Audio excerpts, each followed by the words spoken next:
nyamuk ini melakukan gigitan ya menggigit manusia, ini secara tidak langsung akan mentransfer plasmodium yang ada di air liurnya gitu. Kemudian nantinya akan memparasitasi tubuh manusia yang terserang dari plasmodium tersebut. Ya, ini banyak efek yang bisa ditimbulkan ya, seperti sakit kepala ya, kemudian juga demam ya, demam yang sangat tinggi dan seterusnya, bahkan bisa menyebabkan kematian ya untuk yang malaria. Kemudian AIDS ya, AIDS ini juga seringkali ada di daerah perkotaan ya. Ini bisa membawa banyak penyakit ya, dari chikungunya, kemudian DBD ya, penyakit kuning ya, yang merusak sistem metabolisme dari manusia. Ya, kemudian ini juga ada parasit lagi ya, dari penyebab kaki gajah yang juga bisa menyebabkan kerusakan jaringan pada bagian kelenjar ya, kelenjar yang ada di lipatan-lipatan biasanya, dan biasanya terakumulasi di bagian kaki ya, jadi kakinya menjadi lebih besar ukurannya. Kemudian ini kaitannya bidang entomologi dengan forensik ya, jadi ini fokusnya adalah hewan-hewan ataupun serangga-serangga yang memberikan dampak pada uh, bangkai ya, terutama bangkai di sini adalah bangkai manusia ya, yang membusuk gitu. Jadi serangga itu bisa dijadikan tanda dari proses pembusukan ya, dan ini menjadi petunjuk bagi bidang forensik untuk memperkirakan post mortem interval ataupun kapan mayat tersebut mati gitu ya, kapan mayat tersebut uh, mulai membusuk ya, dan seterusnya.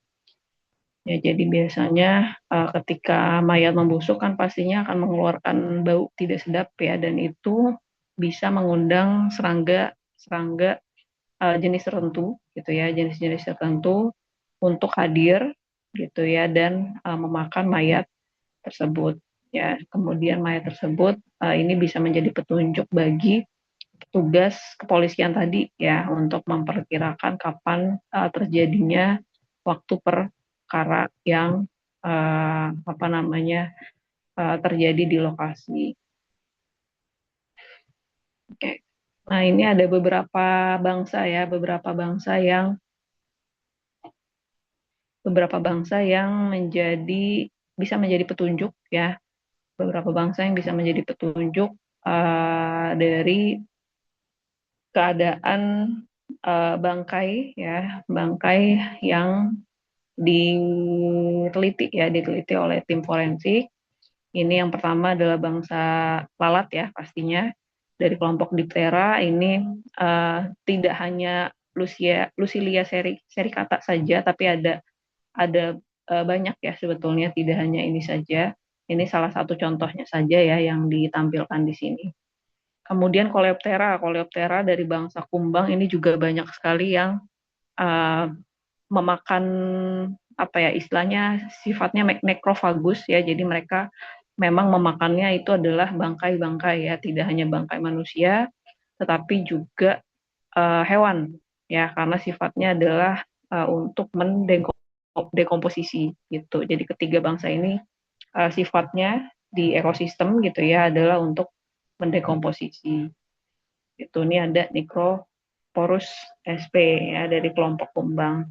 Kemudian ada juga dari kelompok Lepidoptera ya, dari kelompok ngengat. Ini juga banyak kelompok yang memakan bangkai juga ya, untuk fase pradewasanya. Ya, fase ulatnya itu mereka memakan bangkai. Oke, nah di sini ada tabel ya, tabel yang menunjukkan bahwa proses dekomposisi itu terjadi secara bertahap dan proses yang terjadi secara bertahap ini mengundang kelompok serangga yang berbeda-beda juga ya. Jadi di sini bisa teman-teman lihat ada tahapan dekomposisinya ya, tahapan dekomposisi ketika bangkai tersebut masih baru ya, masih fresh. Kemudian ketika bloated itu apa ya, membengkak ya, bangkai bangkai tadi ketika baru kan biasanya akan berdarah dan seterusnya ya, kemudian nantinya akan membengkak ya karena terjadi proses pembusukan awal ya. Kemudian setelah itu akan terjadi proses pembusukan aktif ya, pembusukan aktif, kemudian pembusukan lanjut sampai bangkai tersebut nantinya akan kering ya. Dan di sini pada tiap tahapannya, tahapan dekomposisi tadi mengundang bangsa yang berbeda-beda ya. Di sini contohnya ketika tahapan dekomposisinya masih awal, ini akan mengundang kelompok diptera ya, terutama dari kelompok lalat. Ini beberapa spesies yang umum hadir ya, yang umumnya hadir di proses dekomposisi awal ya, ketika mayat itu baru mati gitu ya. Kemudian di sini ketika terjadi pembekakan ya, mayatnya terjadi pembekakan di pembusukan awal, ini ada kelompok diptera, lalat, dan juga kelompok kumbang. Ya, ada dua kelompok ini yang akan hadir. Ini ada beberapa yang umum hadir di bangkai ya ketika awal pembusukan tadi. Kemudian ada tahapan pembusukan aktif ya, sama dari kelompok diptera dan coleoptera juga ya.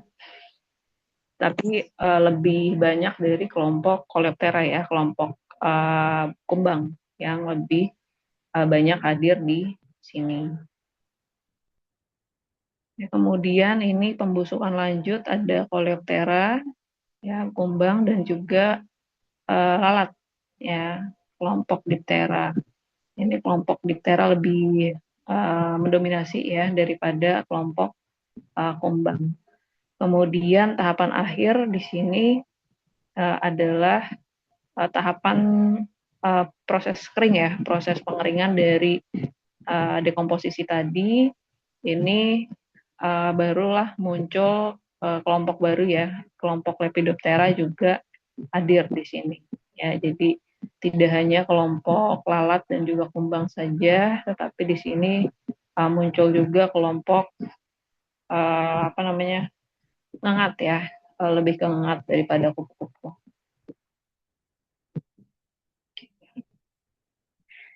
Kemudian di sini juga ada entomologi dan kaitannya dengan bidang peternakan. Ya, kalau tadi kedokteran fokusnya adalah jenis serangga yang memberikan efek sakit ya, baik itu efek langsung maupun tidak langsung.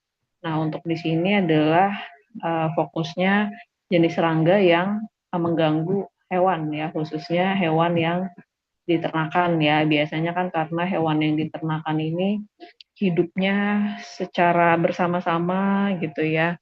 Kemudian juga ada ditempatkan dalam kandang yang mungkin terbatas ya ruangannya, sehingga sanitasinya pun tidak terlalu baik gitu ya, karena keterbatasan ruang tadi, kemudian jumlah yang banyak ya, sehingga potensi terjadi penularan penyakit pun juga akan sangat cepat ya ketika ada satu yang terjangkit gitu.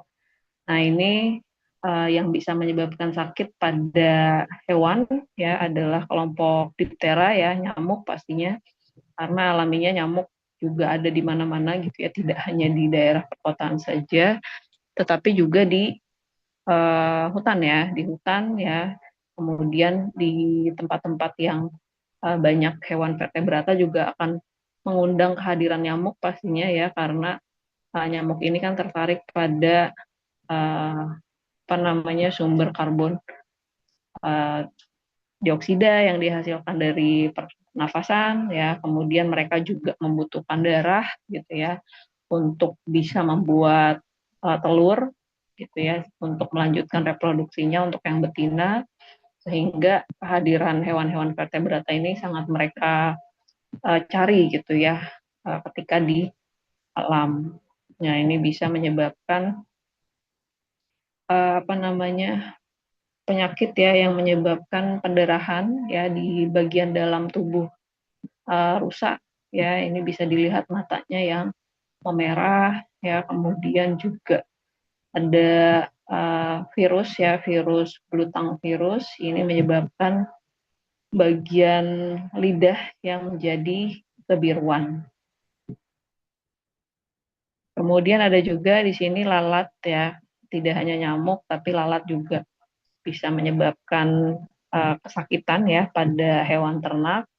Ini lalat sese ya, mungkin teman-teman juga pernah mendengarnya.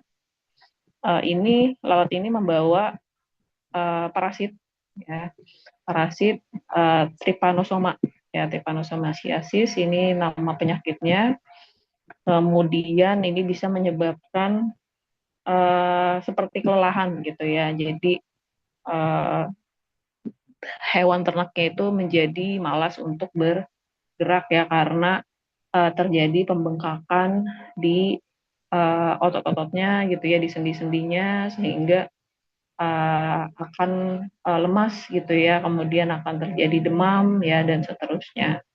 Sehingga lama-kelamaan jika tidak ditindaklanjuti pastinya akan menyebabkan kematian gitu ya. Makanya disebut juga dengan sleeping sickness ya, karena hewannya itu jadi malas untuk bergerak ya, karena tadi akibat dari mungkin dari trombositnya juga yang apa namanya turun secara drastis gitu ya. Kemudian juga sendi yang tadi membengkak gitu ya, sehingga menyebabkan kelelahan yang sangat berlebihan.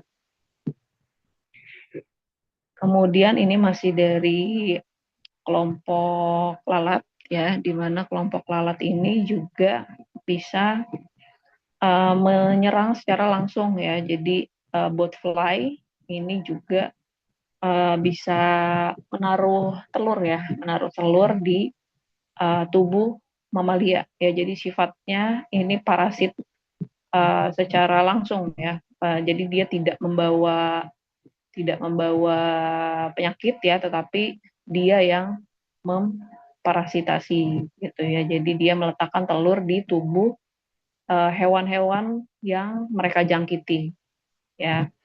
Gitu. Jadi telurnya diletakkan di dalam jaringan tubuh dari hewan mamalia gitu ya, vertebrata yang bisa mereka serang ya. Di sini contohnya ada kerbau ya, ini apa ya, tupai mungkin ya. Kemudian ada juga kelinci gitu ya, di mana telur ini nantinya akan menetas ya, akan menetas dan juga akan tumbuh di dalam jaringan kulit hewan yang terjangkiti ya, akan memakan daging dari hewan tersebut ya. Kemudian ketika sudah mencapai pupa, mereka baru akan keluar dari tubuh hewan tersebut ya. Jadi akan sangat apa ya, menyakitkan ya, mungkin untuk hewan yang ukurannya kecil ya. Mungkin untuk hewan yang ukurannya besar tidak terlalu terasa, tapi tetap saja kalau misalnya banyak ya telur yang ada di tubuhnya, pasti juga akan memberikan gangguan gitu ya kepada hewan tersebut ya. Untuk yang kecil pasti dampaknya akan jauh lebih besar ya, terutama jika telurnya itu lebih dari satu ya yang ditempelkannya pada hewan yang mereka jangkiti. Kemudian untuk entomologi dan kaitannya dengan bidang perkotaan, ini fokusnya adalah mengkaji jenis-jenis serangga yang menjadi masalah ya, khususnya di daerah perkotaan yang umumnya berasosiasi dengan manusia ya, karena di daerah perkotaan ini mayoritas ditinggali oleh manusia ya, pastinya sifatnya mengganggu ya bagi manusia yang tinggal di daerah perkotaan. Ini contohnya ada kecoa ya, pastinya yang sering kali gitu ya, keempatnya ini adalah yang sering kali kita temukan mungkin di rumah kita masing-masing gitu ya. Ada kecoa, ada lalat ya, kemudian nyamuk ya, di mana nyamuk dan lalat ini juga bisa menjadi vektor ya, vektor dari berbagai macam penyakit. Kemudian ada juga rayap ya, terutama untuk rumah-rumah yang masih memakai kayu ya di bagian-bagian strukturnya, kemudian juga mungkin di bagian jendelanya ya. Ini jika kayunya itu tidak diberikan apa ya, pre-treatment ya ataupun perlakuan khusus sebelumnya, ini bisa bisa sangat bisa untuk terserang oleh rayap ya. Kemudian ada juga semut ya, yang belum masuk di sini. Semut juga bisa memberikan ketidaknyamanan gitu ya bagi manusia ya, karena uh, pertama mereka apa namanya memakan sumber makanan manusia, kemudian juga yang pastinya memberikan kesakitan ya, jadi mereka juga bisa menggigit. Kemudian kaitannya dengan kehutanan ya, di sini fokusnya juga mengkaji serangga yang ada di ekosistem hutan. Ya, ada banyak sekali yang menguntungkan. Di sini contohnya adalah kelompok serangga penyerbuk ya, yang bertugas untuk mempolinasi bunga ya, bunga yang ada di lahan pertanian ya, ataupun juga perkebunan ya, karena banyak tanaman-tanaman itu yang masih memerlukan kelompok penyerbuk liar ya, kelompok penyerbuk agar mereka bisa menghasilkan buah gitu ya, agar tanaman tersebut bisa menghasilkan buah.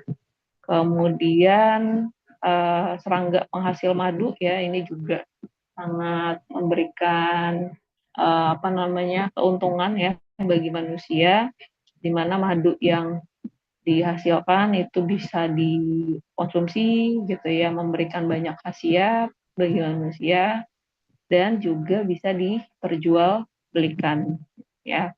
Tidak hanya madu saja, ada juga uh, lilin ya. Jadi di sarangnya ini, sarang yang terbentuk oleh lebah madu ini, lilinnya juga bisa ekstraksi gitu ya. Jadi dipisahkan antara madu dan juga lilinnya, dan lilinnya ini bisa digunakan untuk pelapis kayu ya, pelapis kayu dan yang lainnya gitu ya, sehingga memberikan perlindungan bagi kayu yang diaplikasikan gitu. Kemudian ada juga propolis ya, propolis dan juga polen yang terdapat di sarang lebah madu ini. Kemudian, tapi ada juga yang sifatnya merugikan ya, khususnya untuk kelompok serangga yang menyerang hasil hutan ya. Jadi dari bidang perhutanan juga kan pastinya mempersiapkan daerah-daerah yang akan dipanen ya untuk kayu-kayunya, tetapi banyak juga rayap-rayap gitu ya, rayap ataupun kelompok semut yang menggunakan pohon tersebut sebagai tempat tinggal, sehingga ini juga pastinya akan menurunkan kualitas dari kayu yang nantinya akan diperjualbelikan. Ya, baik. Nah, di sini juga ada di bidang pertanian ya. Jadi untuk di bidang pertanian sendiri ini adalah serangga-serangga yang berasosiasi dengan ekosistem pertanian ya. Ada yang merugikan, ada juga yang menguntungkan. Ya, contohnya yang merugikan di sini adalah yang herbivore ya karena mereka memakan tanaman-tanaman pertanian ya, baik itu daunnya, baik itu akarnya ya ataupun juga bagian buahnya ya yang bisa diperjualbelikan. Tapi ada juga yang menguntungkan ya, contohnya di sini adalah kelompok polinator, penyerbuk, ya, kemudian predator, ya, di mana ya kelompok predator ini membantu untuk mengendalikan populasi dari herbivore yang ada di lahan pertanian. Kemudian ada dari kelompok parasitoid, ya, di mana parasitoid ini juga sifatnya menguntungkan ya, karena mereka menyerang hama ya, biasanya hama yang dijadikan sebagai tempat untuk berkembangnya pradewasa dari parasitoid tersebut. Oke, kemudian selanjutnya di sini adalah kaitannya dengan desain, teknologi dan arsitektur ya. Jadi banyak juga hal-hal ya, hal-hal yang dibuat oleh manusia itu uh, sumber inspirasinya adalah dari alam. Ya, ini disebut dengan biomimikri ya, di mana biomimikri ini pertama kali diusung gitu ya, diusung untuk idenya ini oleh Janine Benyus di tahun 1997. Jadi biomimikri ini adalah praktik mencari inspirasi dari alam ya untuk mengembangkan berbagai inovasi yang bermanfaat bagi kehidupan manusia. Nah, inspirasinya itu bisa menciptakan bentuk ya, menciptakan inovasi bentuk maupun inovasi dari proses. Ya, ini ada bukunya tersendiri ya. Beliau membuat buku terkait biomimikri, tidak hanya dari serangga saja ya, tapi juga proses alam secara umum ya. Ada dari lumba-lumba ya, kemudian ada hewan-hewan laut lainnya ya, dan juga banyak juga hewan-hewan darat yang menjadi inspirasi dari suatu inovasi produk yang dibuat oleh manusia ya, baik itu bentuk ya, berupa bentuk maupun juga berupa proses. Oke, contohnya di sini adalah panel surya ya, di mana panel surya yang dimanfaatkan gitu ya untuk mengkonversi tenaga uh, cahaya dari matahari gitu ya, dijadikan sebagai listrik. Nah, ternyata di awal-awal ya ketika panel surya itu dibentuk, ini kan terbuatnya dari kaca ya, di mana kaca itu punya sifat yang memantulkan cahaya gitu, sehingga menjadi kurang efisien ya, karena cahaya yang uh, diterima itu kemudian dipantulkan kembali, sehingga tidak semua cahaya yang terkena ke panel surya tadi itu bisa diserap menjadi energi listrik gitu, karena tadi sifat kaca yang memantulkan kembali cahaya yang diterima, sehingga hal ini dapat menunjukkan efektivitas dari penyerapan cahaya yang diterima oleh panel surya. Kemudian setelah dilihat, gitu ya, dipelajari cara memodifikasi dari panel surya ini agar bisa lebih efisien ya, ini dipelajari gitu ya secara strukturnya dari mata ngengat ya, di mana mata ngengat ini ya, bisa kalian lihat ini mata majemuk dari ngengat ya, ini memiliki sifat yang tidak reflektif ya. Jadi uh, kadang kan kalau misalnya hewan-hewan nokturnal itu kan mereka akan memantulkan cahaya ya, matanya itu akan memantulkan cahaya sehingga berkilat gitu ya. Nah, untuk mata ngangkat sendiri ini uh, mereka tidak seperti itu gitu ya. Jadi mereka tidak reflektif ya, tapi cahayanya itu uh, masuk semua ke dalam matanya gitu ya. Jadi cahayanya punya kemampuan absorpsi yang baik oleh bagian korneanya ya, sehingga penglihatannya juga jadi lebih baik ya di malam hari. Dan yang paling penting juga dengan tidak memantulkan cahaya balik gitu ya ke cahaya yang diterima tadi, ini pastinya juga akan mengurangi predator untuk menemukan mereka gitu ya, karena uh, matanya yang tidak selektif gitu ya, sehingga lebih sulit untuk ditemukan oleh predator. Kemudian dari situlah dikembangkan lapisan baru gitu ya, lapisan nanopartikel yang sifatnya tidak reflektif ya, terinspirasi dari mata ngangkat tadi ya, sehingga hal ini dapat meningkatkan efektivitas dari penyerapan cahaya panel surya yang dibuat. Jadi dikembangkan panel surya yang tadinya mungkin kemampuan penyerapannya hanya 50% gitu ya, karena adanya lapisan nanopartikel ini, sehingga bertambah gitu ya kemampuan penyerapan cahaya matahari yang bisa diterima oleh panel surya tersebut. Kemudian contoh selanjutnya di sini adalah sarang dari rayap ya, di mana sarang rayap ini ternyata punya suhu yang konstan gitu ya, baik itu di malam hari ya, ini contohnya adalah di gambar kiri adalah gambar biasa gitu ya, di sebelah kanan ini adalah gambar dengan foto thermal ya, di mana yang gelap ini adalah ketika dia malam hari gitu ya, dan ini adalah ketika siang hari.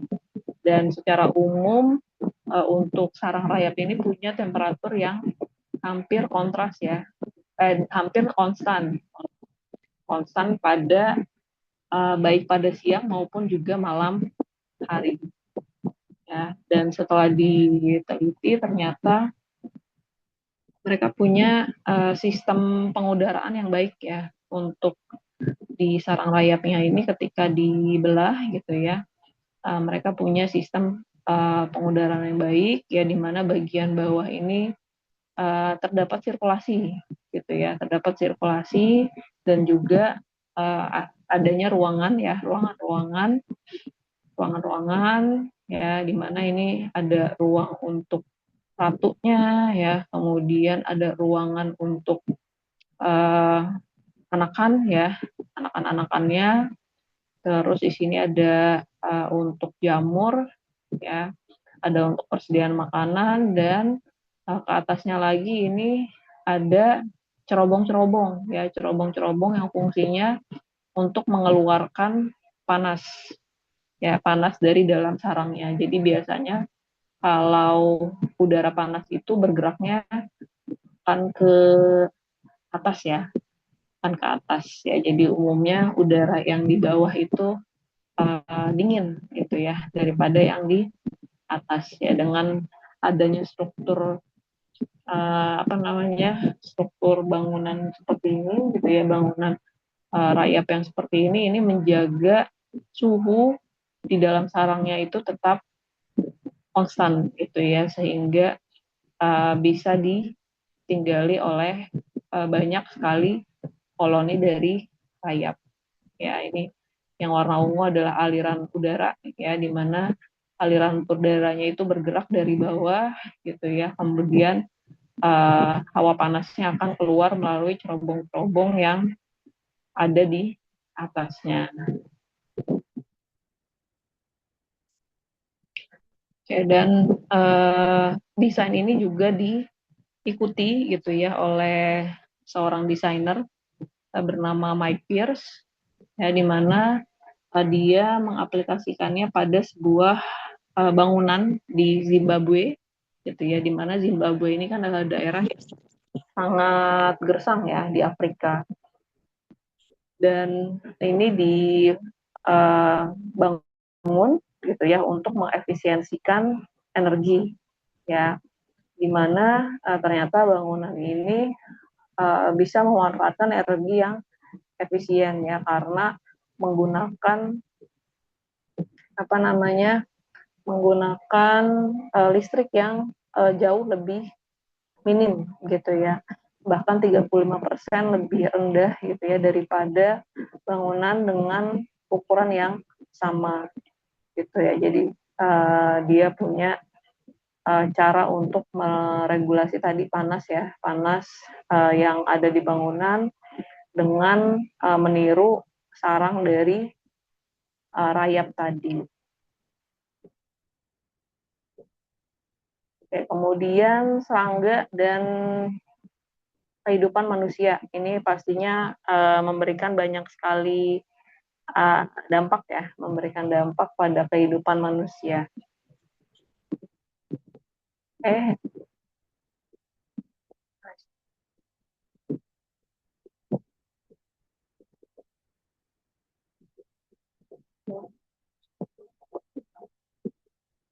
Oke, nah ini terbagi menjadi dua ya. Ada yang memberikan kepentingan untuk bidang ekologi, ada juga yang memberikan kepentingan dari bidang ekonomi. Ya, oke.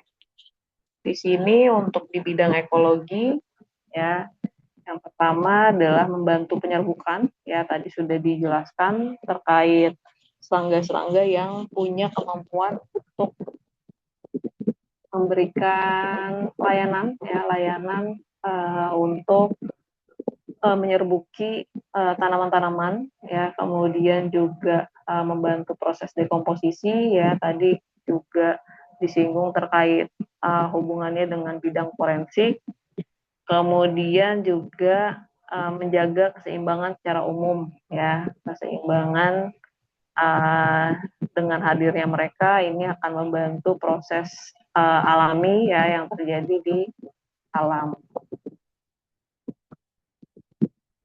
Kemudian ada juga kepentingannya secara ekonomi ya, pastinya bisa menjadi sumber makanan ya, kemudian juga secara bidang industri juga memberikan banyak sekali manfaat ya, bidang penelitian pastinya ya, kemudian simbol budaya dan juga hobi ataupun ekoturisme.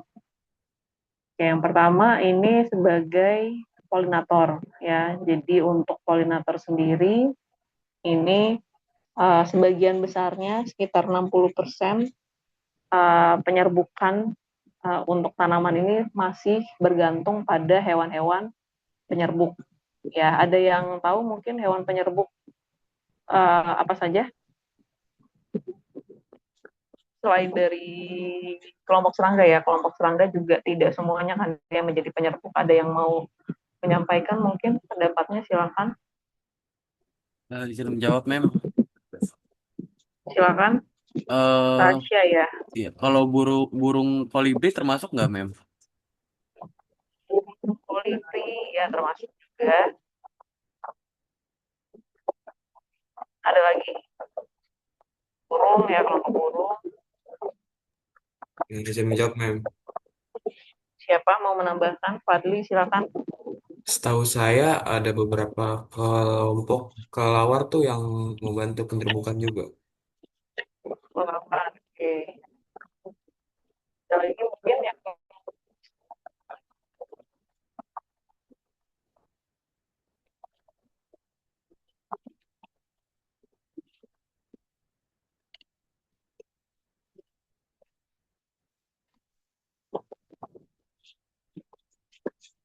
ada serangga pastinya ya, burung, kelawar. Kira-kira ada lagi nggak?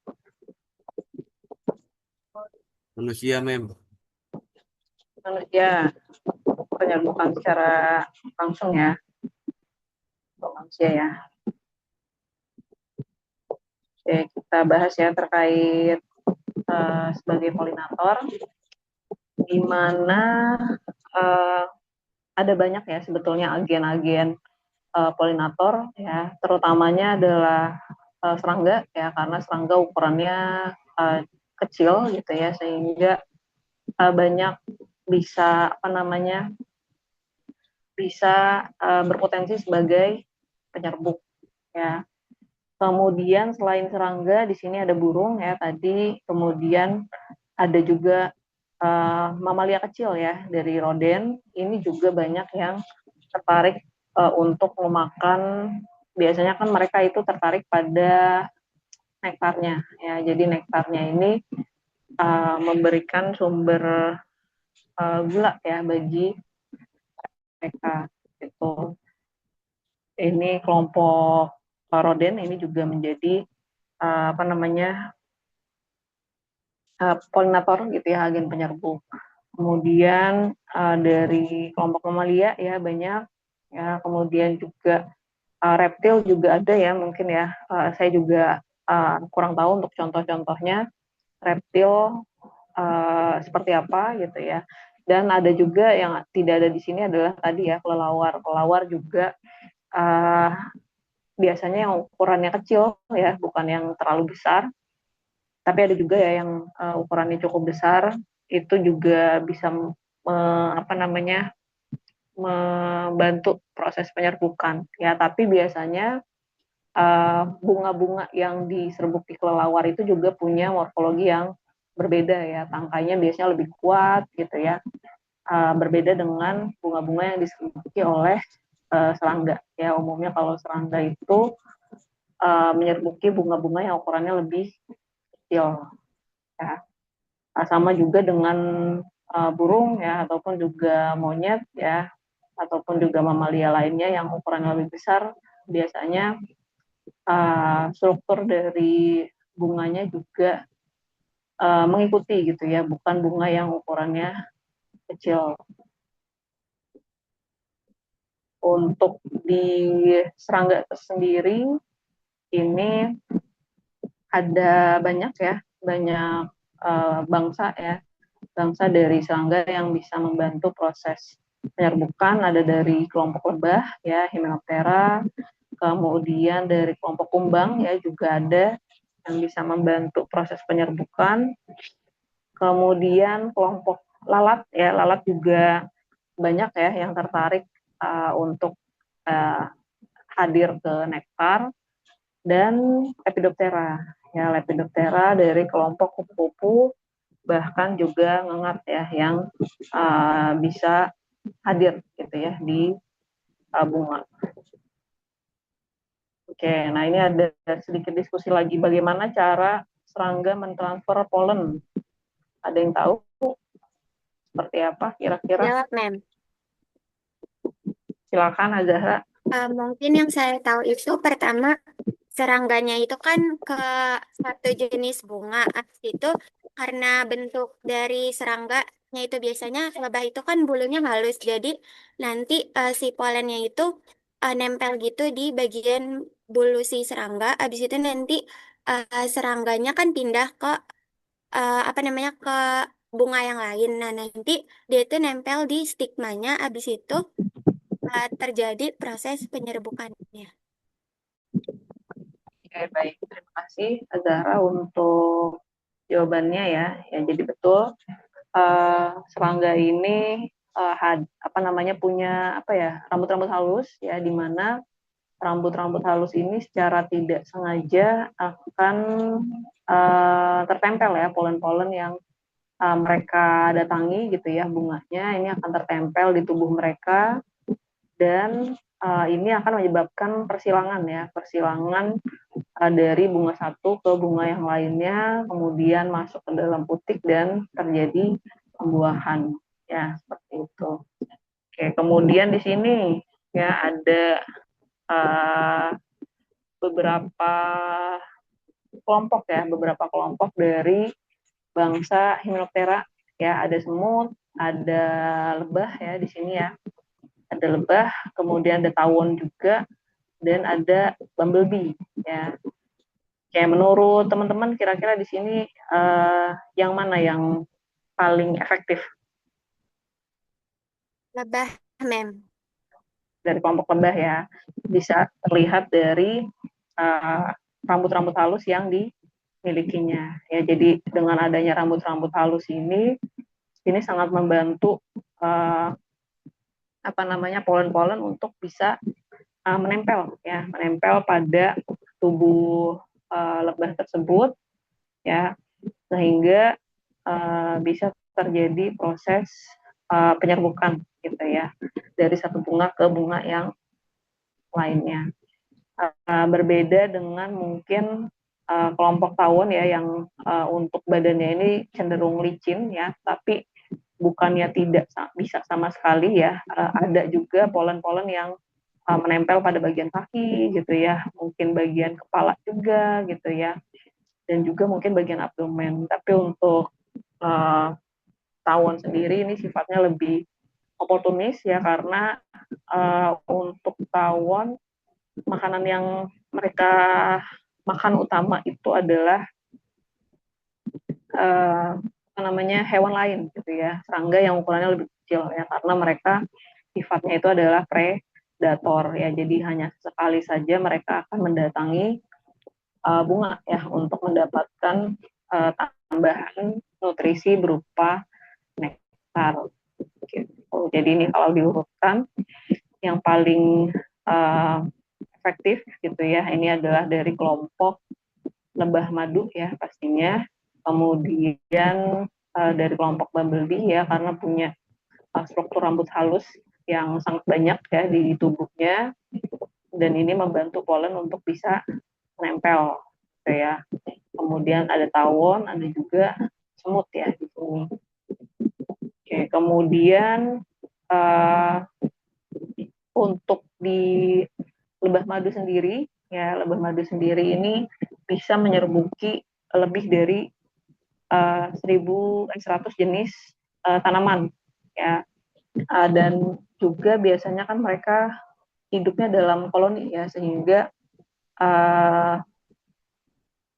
tidak hanya satu lebah pekerja saja yang melakukan polinasi, tapi ratusan hingga mungkin ribuan dari lebah tersebut. Kemudian ada juga dari bumblebee ya, bumblebee juga cukup banyak bisa mendatangi tanaman ya, harinya sekitar lebih dari 1.000 ya, bahkan sampai 5.000. Tapi sifatnya ini lebih soliter ya. Kalau bumblebee itu mereka tidak punya sarang ya, seperti lebah madu ya yang hidupnya berkoloni. Kalau bumblebee itu sifatnya lebih soliter, dia makan dirinya sendiri. Kemudian untuk tawon ini polinator yang sangat di handal gitu ya, untuk khususnya daerah yang jauh gitu ya, karena mereka foragingnya itu perilaku mencari makannya itu biasanya mencari di tempat-tempat yang cukup jauh untuk dijangkau ya, dan juga punya fungsi tambahan di ekosistem sebagai predator ya. Kemudian untuk semut ya, semut juga bisa ya menempel polen-polen di tubuhnya, tetapi biasanya mereka hanya mendatangi polen yang mudah untuk dijangkau ya, yang tidak terlalu tinggi ya. Kemudian juga mungkin yang punya nektar ya, yang melimpah seperti itu. Kemudian juga selain Hymenoptera tadi ya, kelompok lebah, tawon dan juga semut, ada juga kelompok dari Coleoptera ya, ataupun juga dari bangsa kumbang ya. Biasanya untuk bangsa kumbang sendiri ini ada yang sifatnya sangat-sangat spesifik ya. Yang pertama ini mereka sifatnya spesifik hanya melakukan polinasi pada tumbuhan-tumbuhan tertentu saja ya, dari kelompok Anonaceae ya. Ini contohnya ya, jadi memang bunga dari Annonacea ini cukup unik ya, karena tidak seperti bunga yang umum kita lihat ya, yang warnanya cerah ya, kemudian juga punya apa namanya bau yang wangi gitu ya. Nah, untuk bunga dari kelompok Annonacea ini biasanya uh, proses pembungaannya itu terjadi tidak di pagi ke sore sampai sore hari, tetapi terjadinya justru di dini hari gitu. Jadi serangga yang hadir pun adalah kelompok serangga nokturnal yang umum kita lihat pada siang hari. Kemudian bau yang dikeluarkan juga berbeda gitu ya, bukan wangi ya, tetapi ada juga bau-bau spesifik ya yang disukai oleh kelompok kumbang ya, sehingga biasanya hanya kelompok kumbang saja yang hadir gitu ya. Kemudian juga bentuk dari bunganya itu dia petalnya ataupun kelopak bunganya itu tebal-tebal ya, dimana ini sangat sulit untuk ditembus ya, sangat sulit untuk ditembus bagi kelompok lebah ya, tawon dan apalagi kupu-kupu gitu ya. Ini sulit sekali ditembus ya. Jadi hanya kelompok kumbang saja yang bisa masuk ke dalam bunga tersebut. Kemudian ada juga tapi yang sifatnya lebih ke generalis ya. Ini untuk kumbang-kumbang yang seperti ini biasanya mereka aktifnya pada siang hari gitu ya, dan mendatangi bunga-bunga yang cerah ya warnanya. Kemudian juga ada kelompok Diptera lalat. Lalat juga seringkali menjadi penyerbuk gitu ya, untuk membantu polinasi. Ya sama seperti lebah juga, dia juga punya rambut-rambut halus ya, walaupun tidak sebanyak lebah mungkin ya, tapi mereka juga punya rambut halus agar polen itu bisa menempel pada tubuhnya. Baik, kemudian di sini ada juga kelompok kupu-kupu. Ya, ada kelompok kupu-kupu. Ada kupu-kupu dan ngangat. Ada yang tahu bedanya apa? Mungkin dari gambar yang bisa teman-teman lihat di sini.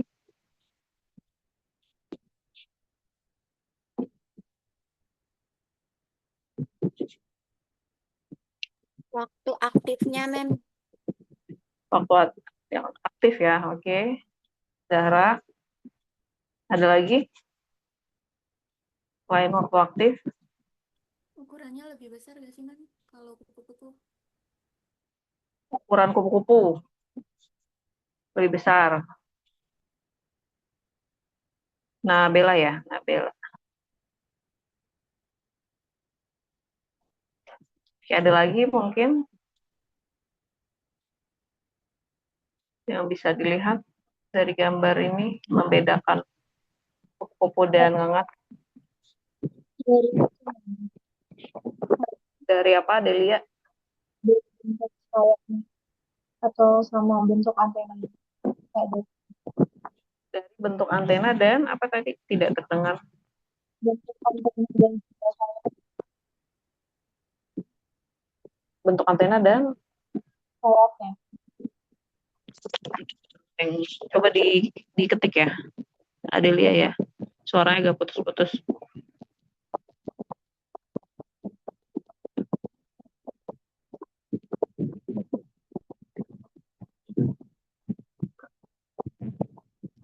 Oke ya, jadi tadi ada yang menyebutkan waktu aktifnya ya, pastinya angkat itu di malam hari.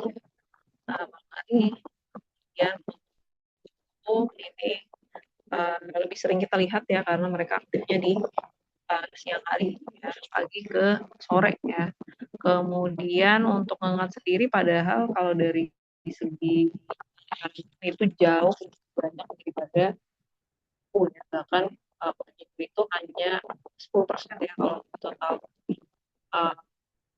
Secara total kupu-kupu itu hanya mengkomposisi sekitar 10% dari total keanekaragaman Lepidoptera ya, atau bangsa sayap bersisi.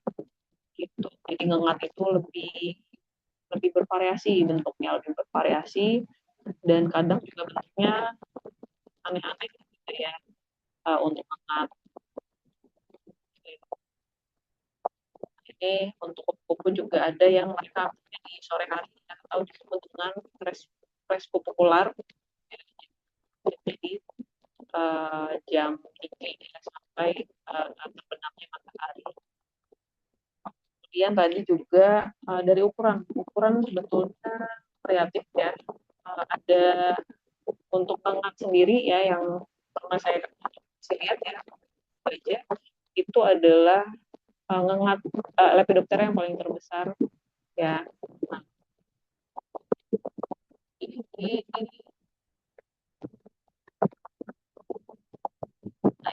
nah ini adalah dari kelompok ngengat ya. Jadi ngengat itu justru ukurannya jauh lebih besar ya, lebih besar dan ya sangat-sangat variasi ya. Kalau misalnya kupu kan mungkin tadi disampaikan Adelia bentuknya hanya seperti itu gitu ya. Untuk variasi sayapnya tidak terlalu banyak, tapi mungkin ada juga yang punya ekor gitu ya, di bagian sayap belakangnya ya, ada yang tidak, ada yang sederhana ya, tapi kalau itu ya takutnya bervariasi, ada juga yang adanya ini gitu ya, antenanya jauh lebih jadi biasanya Mem, maaf, suaranya kecil, Mem. sekarang terdengar. Sudah, Mem. Oh iya. Maaf mikrofonnya lupa saya pegang. Oke ya, jadi untuk kupu-kupu ini antenanya umumnya hanya berbentuk apa namanya, tonjolan di bagian ujungnya ya. Ini hampir semua kupu-kupu seperti ini gitu ya. Tapi untuk ngengat sendiri ini ada yang ujungnya lurus ya, ada yang sisir ya, mungkin ada yang pernah lihat. Bentuknya juga jauh lebih beragam ya. Ya, kemudian dari segi keanekaragaman juga kupu-kupu hanya mengkomposisi 10% ya tadi. Kemudian yang paling bisa dilihat juga ketika hinggap ya, ketika hinggap ini biasanya kupu-kupu itu akan menutup ya sayapnya.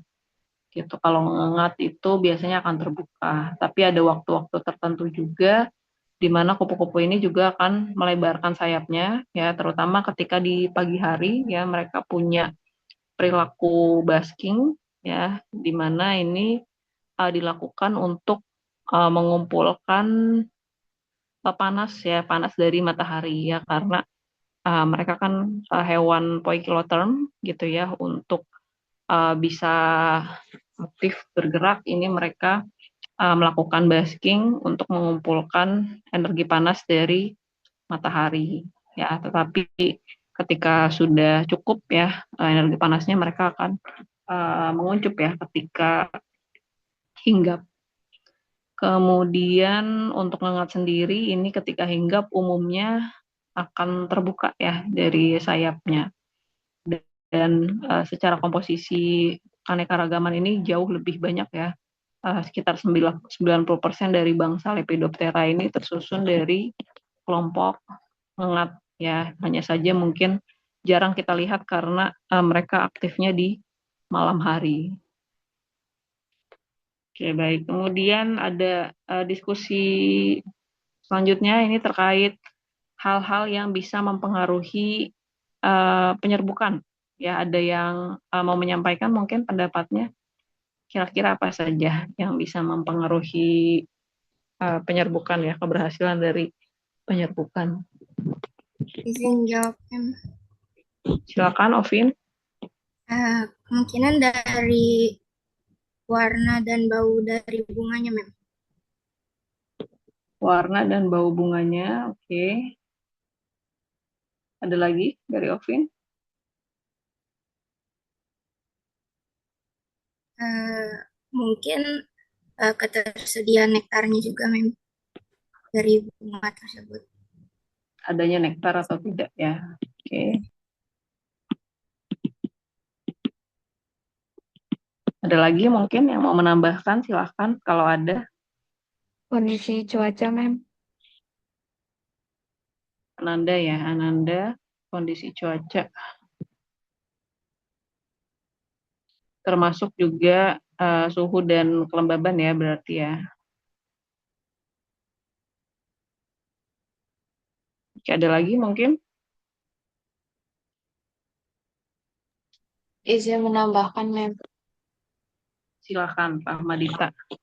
Mungkin dari faktor lingkungan sekitar juga, apa di daerah sekitar bunga itu ada pestisida atau mungkin kondisi cuacanya dari polusi gitu, Mem.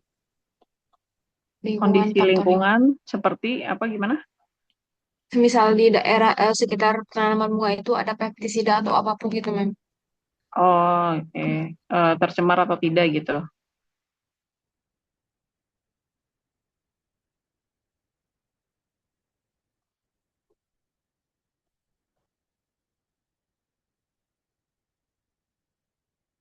Oke, baik. Terima kasih Ovin, Ananda, dan Rahmadita. Kita lanjutkan ya, membahas beberapa hal yang dapat mempengaruhi proses penyerbukan dari bunga ya. Oke, yang pertama pastinya adalah waktu pembungaannya ya, karena bunga ini kan proses pembungaannya itu bervariasi ya, tidak hanya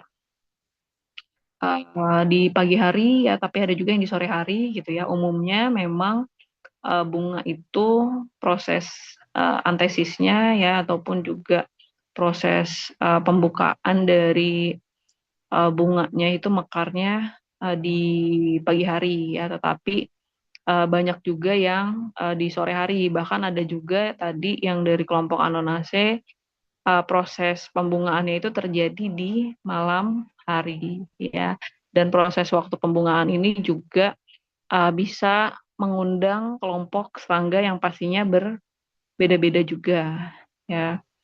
Kemudian aktivitas dari serangganya ya, apakah melakukan kunjungan yang sering ya, ataupun mungkin hanya sesekali saja ya. Contohnya tadi seperti di kelompok lebah madu ya. Untuk lebah madu kan proses eh, mengumpulkan nektarnya itu kan sangat-sangat tinggi ya, karena mereka membutuhkan nektar tersebut untuk dibawa ke koloninya dan diberikan makan kepada anakan-anakan dari uh, lebah tadi gitu ya, sehingga apa namanya ini juga akan meningkatkan proses penyerbukan dari bunga ya, berbeda dengan mereka yang sifatnya oportunistik gitu ya, seperti tawon tadi ya, yang hadir ke bunganya mungkin hanya sesekali saja untuk mendapatkan sumber makanan tambahan ya. Kemudian juga preferensi serangga ya, tadi ini disampaikan oleh Ovin gitu ya, di mana serangga apa namanya bunga itu kan punya warna ya, dan juga bau yang berbeda-beda gitu ya. Kadang nektar juga ada yang tidak terlalu banyak ya, tidak terlalu banyak memiliki nektar ya. Kadang ada juga yang sangat-sangat melimpah ya gitu. Jadi warna itu juga bisa berpengaruh, warna bahkan bentuk ya, bentuk dari bunga itu ada yang nektarnya terlihat sekali di apa namanya di permukaan gitu ya, ada juga yang nektarnya sangat dalam ya posisinya ya. Jadi ini juga eh, sangat apa namanya mempengaruhi gitu ya serangga untuk datang ke bunga tersebut ya. Oke, kemudian ada juga yang disebut dengan nektar guide ya. Jadi nektar guide itu adalah bentuk dari bunga ya, di mana ini mengarahkan pada satu titik ya, mengarahkan pada satu titik, yaitu adalah sumber nektarnya ya. Dan nektar guide ini setelah diteliti ternyata sangat membantu kelompok polinator ya, terutama di sini adalah lebah madu untuk mendapatkan petunjuk keberadaan dari nektar ya. Jadi dengan adanya nektar guide ini yang memandu penyerbuk-penyerbuk untuk uh, datang ke satu titik yang ada di pusat gitu ya. Contohnya di sini ada pola garis-garis yang mengarah ke tengah ya. Ini akan sangat kontras terlihat oleh lebah madu gitu ya. Lebah madu untuk tahu di mana reward dari bunga tersebut ya, yang pastinya ada di tengah. Kemudian di sini juga ya ada garis ya, di mana semua garis ini mengarah ke tengah. Gambar C juga gitu ya, ada garis-garis yang mengarah ke tengah, sama dengan gambar D. Oke, kemudian di sini ada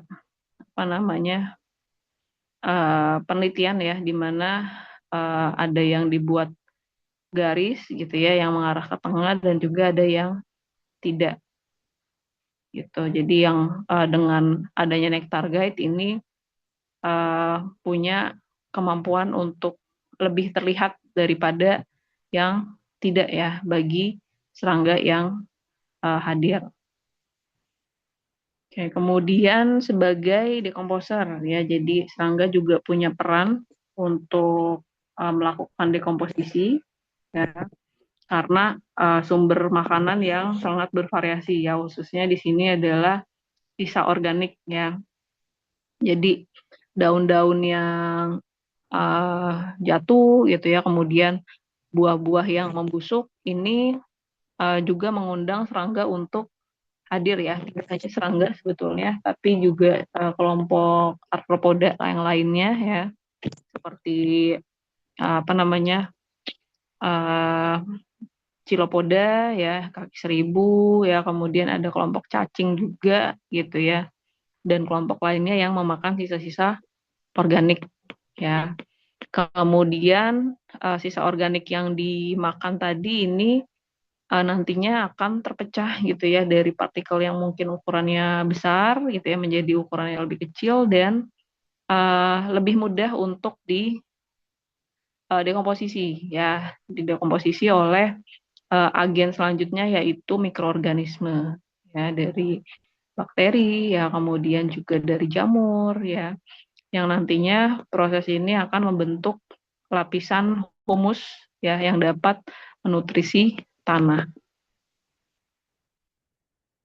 Ya, kemudian di sini decomposer ya, beberapa contohnya ada yang memakan bagian tanaman yang mati gitu ya.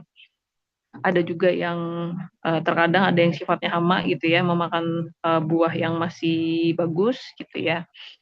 Kemudian ada juga yang memakan kotoran hewan ya. Ini biasanya di daerah peternakan ataupun juga mungkin di hutan ya, banyak ditemukan dung beetle ya, kumbang yang memang dia menggunakan kotoran sebagai sumber makanan ya, bagi dirinya maupun juga bagi larva ya, yang diletakkan di dalamnya. Kemudian ada juga yang memakan bangkai ya, bangkai ataupun hewan-hewan yang mati ya. Contohnya tadi ada lalat, kumbang, kemudian ada Lepidoptera juga ya. Oke, kemudian untuk kelompok decomposer ya, di sini adalah kelompok dung beetle ya, di mana dung beetle ini akan mencari tadi ya kotoran, di mana kotorannya ini akan dibulatkan gitu ya, dibulatkan dan akan dimasukkan ke dalam lubang yang sudah mereka siapkan gitu. Jadi lubang-lubang ini digunakan untuk melindungi sumber makanan ya, yaitu kotoran yang sudah mereka bulat-bulatkan tadi, di mana bulatan-bulatan kotoran tadi itu nantinya akan dimasukkan telur ya di dalamnya. Jadi telur itu akan berkembang di dalam kotoran yang sudah dikumpulkan ya. Sudah dikumpulkan, kemudian telur akan menetas ya, kemudian larva tersebut akan memakan kotoran yang sudah disediakan ya. Jadi mereka akan hidup dalam bola-bola tadi, bola-bola kotoran. Kemudian akan menjadi pupa dan akhirnya akan menjadi dewasa kembali ya, dan siap untuk melangsungkan kehidupan selanjutnya gitu ya, untuk kawin dan bereproduksi hingga nantinya dihasilkan anakan baru. Kemudian ada juga sebagai decomposer ya, ini juga yang seringkali kita dengar mungkin ya, terkait black shoulder fly ya, BSF. Ini adalah salah satu kelompok serangga yang sangat memberikan keuntungan ya, di mana black shoulder fly ini bisa mengkonsumsi sisa organik ya, ataupun sampah-sampah organik, sampah rumah tangga seperti kulit buah ya, kemudian juga bagian daun sayur yang tidak termakan ya, kemudian juga batang-batang yang tidak termakan gitu ya, sisa-sisa organik yang biasanya itu dicampur ya, kalau misalnya tidak dikelola itu biasanya dicampur dalam plastik, dan itulah yang menyebabkan kesulitan untuk diproses gitu ya, diproses.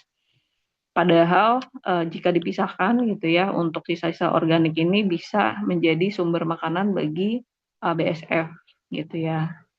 Ya, kemudian di sini biasanya untuk BSF sendiri akan dikawinkan gitu ya, akan dikawinkan sehingga akan didapatkan telur dari BSF ya. Kemudian telur BSF ini akan diberikan pakan pur ayam terlebih dahulu gitu ya, untuk awalan biasanya akan diberikan pur ayam.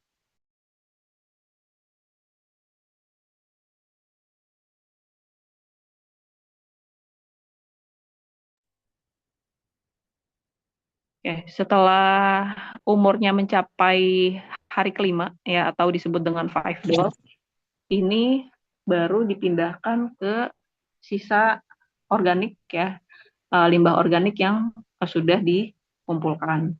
Dan biasanya untuk sisa-sisa organik ini juga butuh dihancurkan ya, karena struktur mulut dari larva BSF itu dia bukan pengunyah ya, tetapi dia penghisap ya, makanya akan lebih mudah bagi larva BSF ini untuk memakan sumber makanan yang sudah agak kecil ya ukurannya, bukan yang sangat sangat keras gitu. Biasanya yang sudah agak lembek tuh mereka lebih suka. Dan juga biasanya sumber makanan yang difermentasi itu akan jauh lebih baik ya bagi mereka, karena untuk di BSF sendiri mereka ini tidak punya enzim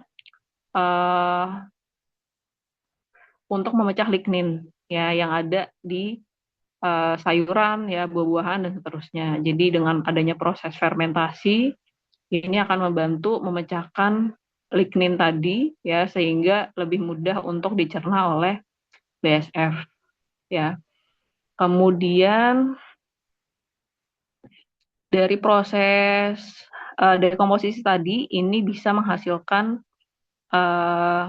dua luaran ya. Di sini ada bisa menghasilkan biogas ya, biogas, dan satu lagi bisa menghasilkan kompos gitu. Jadi keduanya bermanfaat ya, karena biogas bisa digunakan untuk sumber energi terbarukan ya, untuk memasak gitu ya.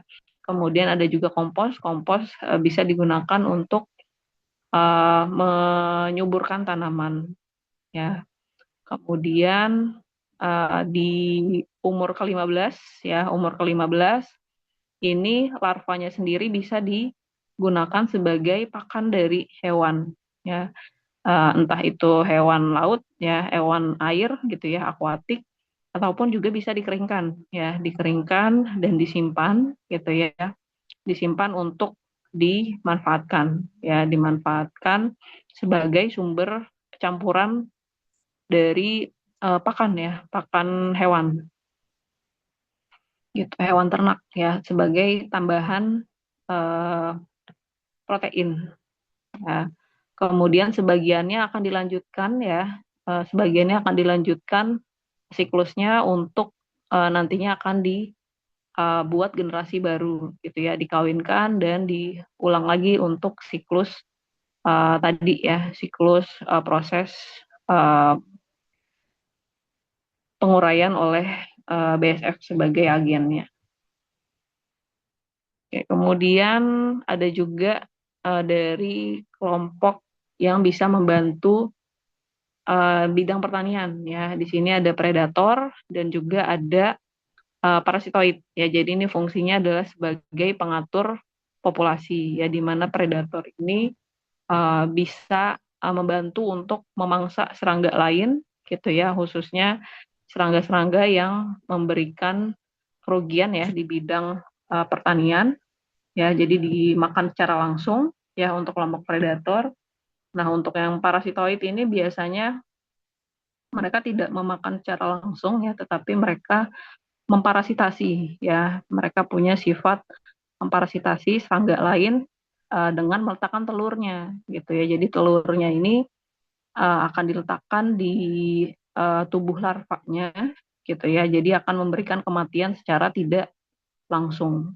Tapi keduanya punya potensi yang sama dalam mengontrol populasi ya, atau kita sering dengar sebagai agen hayati. Ya, nah, perbedaannya apa? Nah, untuk perbedaannya di sini biasanya predator punya ukuran yang lebih besar ya. Predator lebih besar daripada mangsanya. Kemudian sifatnya umumnya kalau predator itu generalis ya, jadi mereka tidak spesifik memakan sumber makan tertentu ya. Hanya saja dari ukuran ya, pastinya ukurannya harus lebih kecil daripada predator itu sendiri. Kemudian kelompok larva dan imago ya bisa menjadi predator ya. Kemudian menyebabkan kematian secara langsung ya, karena proses makannya terjadi secara langsung. Nah, untuk parasitoid biasanya ukuran tubuhnya bisa jadi lebih kecil daripada inangnya ya, tidak selalu lebih besar. Banyaknya lebih kecil daripada inang yang mereka serang. Nah, bedanya dengan predator adalah spesifikannya ya. Biasanya untuk parasitoid itu punya inang yang sangat-sangat spesifik ya. Mereka spesifik, selektif juga gitu ya. Biasanya mereka tidak menyerang inang yang ukurannya kecil gitu ya. Misalnya kan di serangga itu kan fase pradewasa ataupun larvanya itu kan akan melalui beberapa tahapan instar ya. Ada yang instarnya sampai 5 gitu ya. Nah, biasanya instar yang kecil-kecil tuh, instar awal 1 sama 2 itu mereka tidak serang ya, tapi mereka menyerangnya adalah instar yang ukurannya agak lebih besar, yaitu instar 3 sampai instar akhir ya, kali. Kemudian hanya betina ya yang memparasitasi, karena hanya betina yang meletakkan telur ya. Kemudian inang tidak langsung mati ya, tapi akan menjadi sumber makanan ya, sumber makanan dari telur yang menetas ya dari parasitoid tadi. Oke, nah di sini ada diskusi lagi ya, tetapi mungkin waktunya tidak cukup ya, mungkin akan kita bahas di pekan depan, atau mungkin bahas ini dulu kali ya, keberhasilan dalam memangsa ya. Ini bergantung pada beberapa hal ya, khususnya stadia hidup ya, stadia hidup dari predatornya, apakah itu telur, larva atau imago gitu ya, yang diintroduksi gitu ya. Kemudian keberadaan dari predator dan mangsanya ya, apakah keduanya hadir ya secara bersamaan, ini juga mempengaruhi keberhasilan dari proses memangsa. Kemudian kesesuaian stadia hidup ya, tadi untuk predator mungkin tidak terlalu berpengaruh tetapi untuk yang parasitoid itu sangat berpengaruh ya karena mereka selektif gitu ya dalam memilih inang yang akan diparasitasi. Kemudian stamina dari predator gitu ya, apakah mereka punya kemampuan yang baik gitu ya untuk mempredasi dan juga memparasitasi, ini juga menjadi faktor yang penting dalam keberhasilannya. Ya, keberhasilan juga didukung oleh faktor dari seperti adanya nektar atau tidak gitu ya, dan juga kompleksitas habitat karena nektar ini bisa menjadi sumber makanan tambahan ya baik bagi predator maupun juga parasitoid ya karena uh, sesekali mereka membutuhkan nektar gitu ya untuk sumber makanan. Ini contoh dari serangga predator ya. Serangga predator ini dari kelompok kumbang, ladybug ya, yang mungkin teman-teman sering lihat. Itu walaupun ukurannya kecil ya, tapi mereka adalah kelompok predator yang cukup baik gitu ya, khususnya adalah untuk uh, larva dari ataupun hama dari kutu ya, kelompok kutu, apit.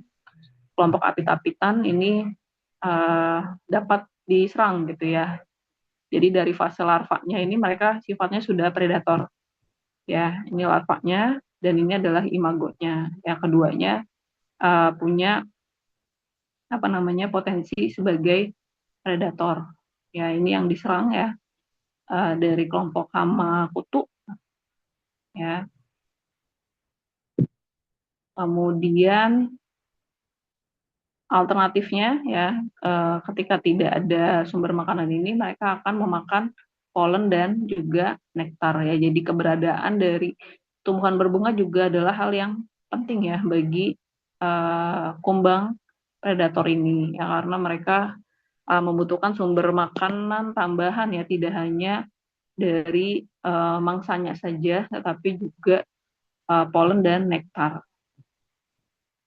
Kemudian ini contoh-contoh lainnya ya ada dari belalang sembah ya yang biasanya hadir di bunga ya. Kemudian ada juga dari kelompok tawon ya. Dari kelompok lalat ya, lalat juga ada yang menjadi predator gitu ya.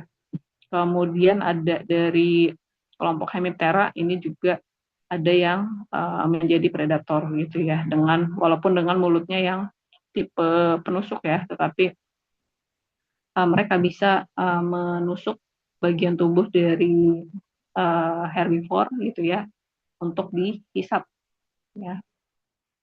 Oke, nah ini parasitoid ya. Untuk parasitoid sendiri ini contohnya ada yang menyerang telur ya, menyerang telurnya, ada yang menyerang larva, bahkan ada yang menyerang pupa ya. Bisa teman-teman lihat juga di sini terkadang ukuran dari parasitoid itu tidak besar ya. Ini yang menyerang pupa pun hanya mungkin seper 20 ya daripada ukuran pupa yang diserangnya. Tapi mereka meletakkan telur gitu ya, meletakkan telur di tubuh pupanya karena pupa ini kan fase yang tidak bergerak inaktif gitu ya sehingga sangat-sangat rentan untuk terserang oleh parasitoid seperti itu. Oke, nah ini siklus hidup dari parasitoid ya. Tadi ketika mereka mating ini akan mencari betinanya akan mencari inang ya, inang dari hewan yang bisa mereka serang gitu ya. Biasanya dari larva ulat ya, bisa juga dari larva serangga tertentu, wereng ya itu juga bisa menjadi inang dari parasitoid. Kemudian telur tersebut akan menetas gitu ya.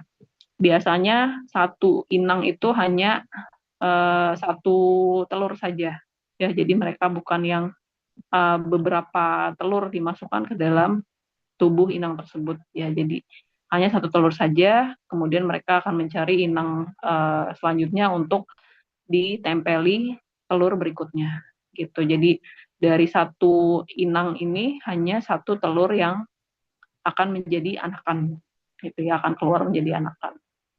Dan nantinya akan menjadi individu baru, ya.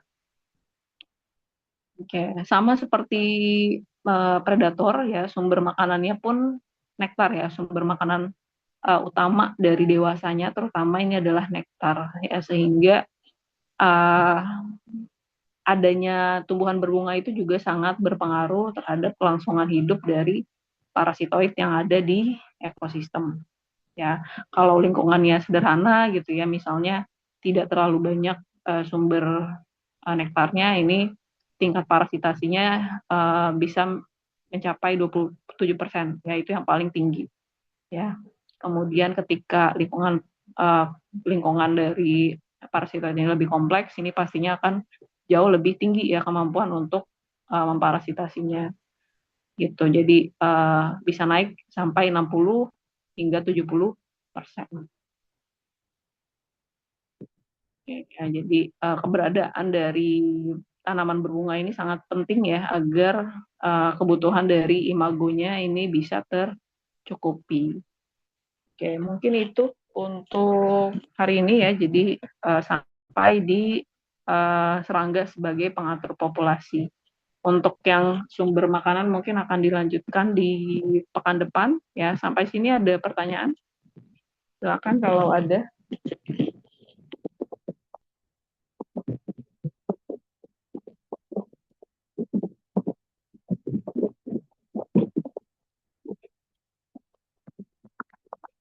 Jadi kalau dirasa cukup jelas mungkin saya akhiri ya untuk pertemuannya.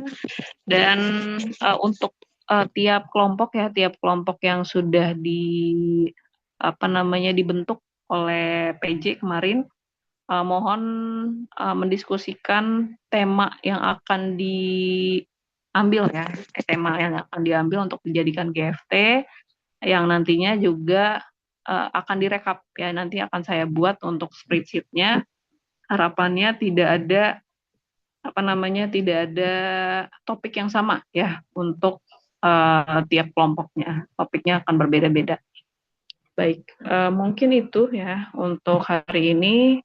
Kita lanjutkan lagi nanti di pekan depan ya, di waktu yang sama ya, insya Allah jam 13.